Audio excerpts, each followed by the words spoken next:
మధ్యకాలంలో కోర్ట్స్లో నేను చాలా వరకు అబ్జర్వ్ చేస్తున్నానండి. తప్పుడు సాక్ష్యం చెప్పడానికి ఎక్కువ మంది వస్తున్నారు.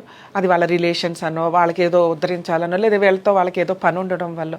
దీనివల్ల కోర్టు అంటే ఒక రెస్పెక్ట్, ఒక భయం అనేది తగ్గుతుంది. వచ్చి ఎవరిమన్నా కోర్టు ముందు డ్రామా ఆడేసి వెళ్ళిపోతామంటే వాల్యుబుల్ కోర్టు యొక్క టైం వేస్ట్ అవడంతో పాటు అరే కోర్టుని మనం సాక్ష్యంతో అట్టు ఇట్టు చేసామరా అనే ఒక లుక్ అనేది ఏర్పడుతుందేమో అని నా భయం. ఎందుకంటే అడ్వకేట్ ప్రొఫెషన్ అని కానీ, లీగాలిటీ కానీ అన్యాయం జరిగిన వ్యక్తికి ప్రొటెక్షన్ ఇవ్వడానికి, అలాగే తప్పు చేసిన వ్యక్తికి పనిష్మెంట్ ఇవ్వడానికి ఒక సుపీరియర్ పొజిషన్లో ఉన్న జ్యుడిషియరీ.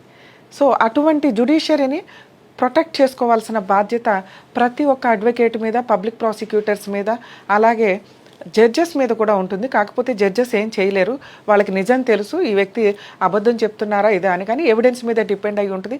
99% జడ్జెస్ విట్నెస్లు అబద్ధపు సాక్ష్యం చెప్పినప్పుడు వాళ్ళకి ఐడియా ఉంటుంది, దానికి తగ్గ జడ్జిమెంట్స్ ఇస్తూ ఉంటారు. కానీ కొన్ని సందర్భాల్లో మరీ వాళ్ళ ఐ విట్నెస్లు అయిపోయినట్టు మాట్లాడుతూ ఉంటారు.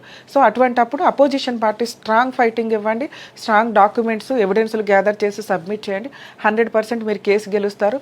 ఇలా తప్పుడు సాక్ష్యం చెప్పించిన వ్యక్తుల మీద తర్వాత కేసు ఫైల్ చేయండి. ఇది నా రిక్వెస్ట్. ఎందుకంటే ఖచ్చితంగా తప్పుడు సాక్ష్యం చెప్పడానికి 99% జనాలు తగ్గుతారు భవిష్యత్తులో.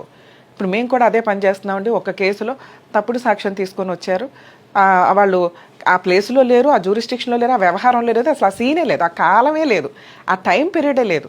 అయినా వచ్చి చెప్పేశారంటే అది నాకు కొంచెం హర్ట్ అయ్యింది. ఎందుకంటే అరే కోర్టు అంటే మీకు అంత ఇదిగా కనిపిస్తుంది, ఎవరు పడితే వాళ్ళు వచ్చి రాంగ్ ఎవిడెన్స్లు ఇచ్చేసి వెళ్ళిపోవడం అనేది కొంచెం సీరియస్గా తీసుకోండి. తప్పుడు సాక్ష్యాలు చెప్పే వాళ్ళ మీద మెల్లగా ఇది తగ్గుతుంది, జ్యుడిషియరీకి రెస్పెక్ట్ పెరుగుతుంది అనేది నా ఉద్దేశం.